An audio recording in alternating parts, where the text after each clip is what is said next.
ഉപയോഗിച്ച phone Pakistan bank വഴി ഇറക്കുമതി ചെയ്തതെന്ന് NIA. പഹൽഗാം ഭീകരാക്രമണവുമായി ബന്ധപ്പെട്ട അന്വേഷണത്തിൽ നിർണായക വഴിത്തിരിവ്. ഭീകരരിൽ നിന്നും കണ്ടെടുത്ത 2 മൊബൈൽ ഫോണുകളിൽ ഒന്ന് 2021 കറാച്ചി ആസ്ഥാനമായുള്ള ഒരു പ്രമുഖ ബാങ്കിന്റെ സാമ്പത്തിക സഹായത്തോടെ പാകിസ്ഥാനിലേക്ക് ഇറക്കുമതി ചെയ്തതാണെന്ന് ദേശീയ അന്വേഷണ ഏജൻസിയുടെ കണ്ടെത്തൽ. മുൻപും ഭീകരവാദ ഫണ്ടിംഗ് കേസുകളിൽ അന്വേഷണ നിഴലിലായിട്ടുള്ള ബാങ്കാണിത്. നിരോധിത ഭീകര സംഘടനയായ ലഷ്കർ-ഇ-തോയ്ബ, അൽ-ഖ്വയ്ദയുമായി ബന്ധമുള്ള കുവൈറ്റ് ആസ്ഥാനമായുള്ള ലജ്നത്ത് അൽ-ദവ എന്നിവയ്ക്ക് ഫണ്ട് നൽകിയതായി ബാങ്കിനെതിരെ ആരോപണമുണ്ട്.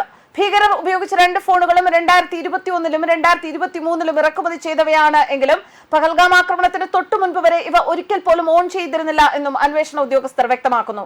NIAയും ജമ്മു കാശ്മീർ പോലീസും നടത്തിയ സംയുക്ത അന്വേഷണത്തിലായിരുന്നു ഭീകരരിൽ നിന്ന് ഷവോമിയുടെ റെഡ്മി സീരീസിലുള്ള 2 ഫോണുകൾ കണ്ടെടുത്തത്.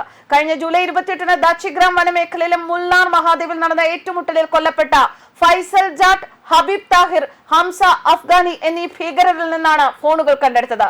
ഫോൺ കറാച്ചിയിൽ ഓഫീസുള്ള ടെക്സ്റ പ്രൈവറ്റ് ലിമിറ്റഡ് എന്ന പാകിസ്ഥാൻ കമ്പനി ഇറക്കുമതി ചെയ്തതാണെന്ന് ഷവോമി കമ്പനി വ്യക്തമാക്കി.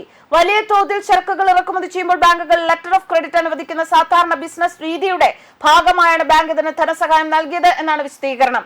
ചരക്ക് ടെക്സ്റ കൈപ്പറ്റിയിട്ടുണ്ടാകാം എങ്കിലും ബാങ്ക് ധനസഹായം നൽകിയതിനാൽ ഡെലിവറി വിലാസം ബാങ്കിന്റേതായിരുന്നു. ഈ ചരക്കിൽ നിന്നാണ് ഫോൺ ലഷ്കർ ഭീകരർക്ക് കൈമാറിയത്. കൃത്യമായി ഭീകര പ്രവർത്തനത്തിന് ഉപയോഗിക്കാൻ വേണ്ടിയാണ് ഇത് മാറ്റിവെച്ചതെന്ന് വ്യക്തം. അതേസമയം ഫോണുകളിൽ നിന്ന് പഹൽഗാമിലെ ബൈസരൻ മെഡോസ് ഉൾപ്പെടെയുള്ള പ്രദേശങ്ങളുടെ ഏതാനും ചിത്രങ്ങളും മാപ്പുകളും അന്വേഷണ സംഘം വീണ്ടെടുത്തു.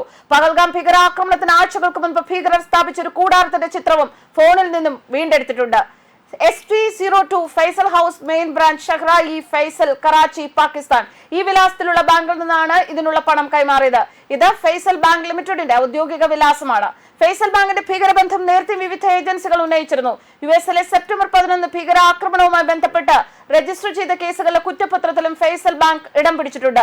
അൽ-ഖ്വയ്ദയുമായി ബന്ധമുണ്ടെന്ന് ആരോപിക്കപ്പെടുന്ന കുവൈറ്റ് ആസ്ഥാനമായുള്ള ലജ്നത്ത് അൽ-ദവ എന്ന സംഘടനയുടെ അക്കൗണ്ടുകൾ ഫൈസൽ ബാങ്കാണ് കൈകാര്യം ചെയ്തിരുന്നത് എന്ന് ന്യൂയോർക്ക് ടൈംസിന്റെ 2007 റിപ്പോർട്ടിൽ പറയുന്നുണ്ട്.